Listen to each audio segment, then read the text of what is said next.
Assalamualaikum warahmatullahi wabarakatuh.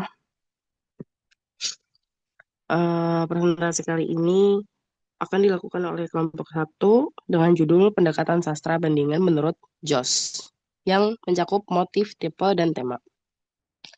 Sebelumnya, perkenalkan anggota kelompok saya, yaitu ada Akila Khairunisa dengan NPM 110, saya sendiri, Dia Hesti dengan NPM 057, Fahira Fianti dengan NPM 116, Najwa Alifa dengan NPM 027, Putri Ratih Septeriani dengan NPM 129, Sifani Zahra Ranzani dengan NPM 101, Sabila dengan NPM 135, dan Mahda dengan NPM 071. Topik pembahasan kali ini ada 5, yaitu pengertian, motif dalam karya sastra, tipe dalam karya sastra, tema dalam karya sastra, dan yang terakhir adalah hubungan motif, tipe, dan tema. Yang pertama akan disampaikan oleh rekan saya. Baik, yang pertama ada mengenai kajian sastra bandingan. Jos dalam Fahreza 2020 mengemukakan bahwa kajian sastra bandingan dapat dilakukan melalui 4 bidang pendekatan utama, yaitu yang pertama ada pengaruh dan analogi, yang kedua ada gerakan dan kecenderungan, lalu yang ketiga ada genre pendekatan tersebut. Maaf, yang pertama ada genre dan bentuk, serta yang keempat ada motif, tipe, dan tema. Keempat pendekatan tersebut digunakan untuk memahami hubungan, persamaan, maupun perbedaan antara karya sastra yang berasal dari latar budaya, bahasa, atau periode yang berbeda. Selanjutnya, saya kembalikan ke moderator.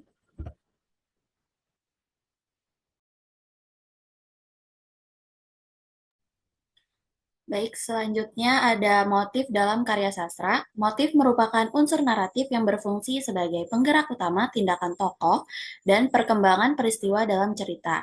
Secara umum, motif dapat dipahami sebagai dorongan batin atau alasan psikologis yang melatar belakangi perilaku tokoh. Dorongan tersebut muncul karena adanya kebutuhan manusia yang ingin dipenuhi, baik kebutuhan fisik, emosional, sosial, maupun moral. Dalam karya sastra, motif sering muncul dalam bentuk keinginan memperoleh cinta atau pengakuan, dorongan mencapai kekuasaan atau status sosial, kebutuhan akan kebebasan, usaha mempertahankan harga diri, pencarian identitas diri, atau perjuangan melawan ketidakadilan. Motif tidak selalu dinyatakan secara langsung oleh pengarang, tetapi dapat dikenali melalui tindakan tokoh, konflik yang terjadi, serta keputusan yang diambil tokoh sepanjang cerita. Motif juga sering bersifat berulang atau repetitif, sehingga membentuk pola tertentu yang memperkuat makna cerita. Dalam sastra bandingan, analisis motif bertujuan untuk melihat apakah dua karya memiliki dorongan cerita yang serupa, meskipun berasal dari konteks budaya yang berbeda. Selanjutnya akan dilanjutkan oleh rekan saya.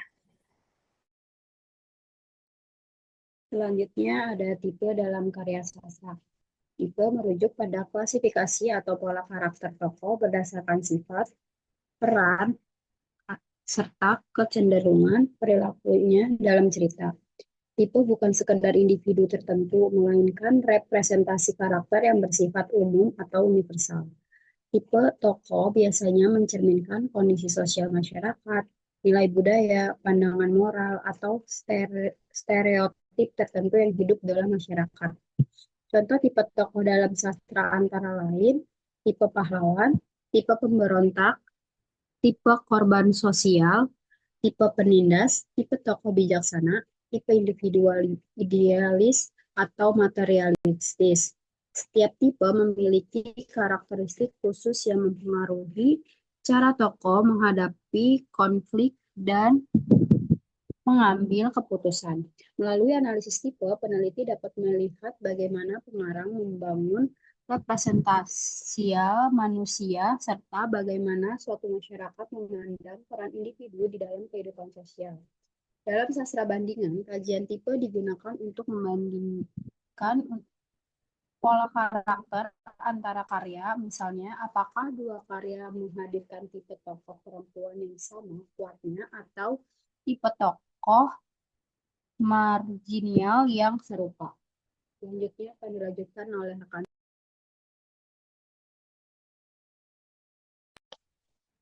Baik, selanjutnya ada tema dalam karya sastra. Tema merupakan gagasan pokok atau ide sentral yang menjadi dasar keseluruhan cerita. Tema berfungsi sebagai inti makna yang menghubungkan seluruh unsur karya sastra, seperti alur, tokoh, konflik, latar, dan sudut pandang. Dalam kajian sastra bandingan, analisis tema memungkinkan peneliti menemukan, yaitu yang pertama ada kesamaan gagasan antar karya dari budaya berbeda, yang kedua perbedaan perspektif sosial, dan yang ketiga serta nilai ideologis yang melatar belakangi penciptaan karya sastra. Selanjutnya saya kembalikan ke rekan saya.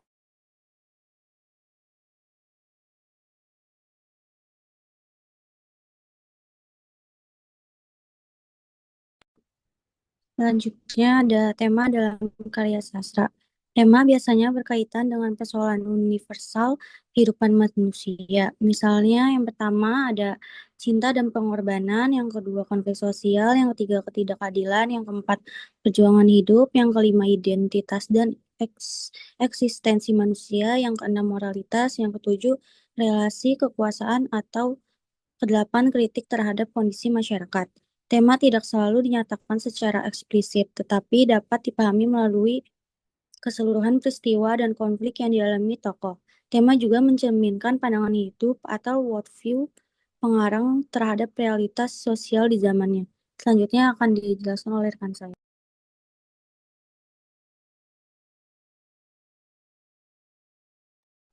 Selanjutnya ada hubungan motif, tipe, dan juga tema.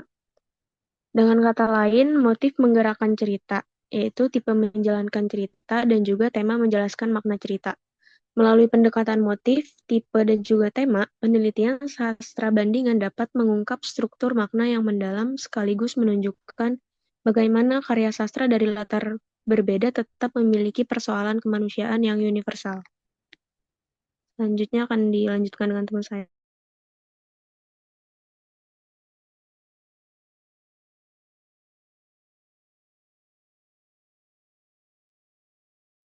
Kemudian di sini ada hubungan motif, tipe, dan tema. Yang ketiga unsur ini saling berkaitan dan tidak dapat dipisahkan. Yang pertama, motif menjadi alasan tindakan tokoh. Yang kedua, tipe menunjukkan karakter yang dan tindakan tersebut. Dan yang ketiga, tema menjadi makna besar yang dihasilkan dari keseluruhan.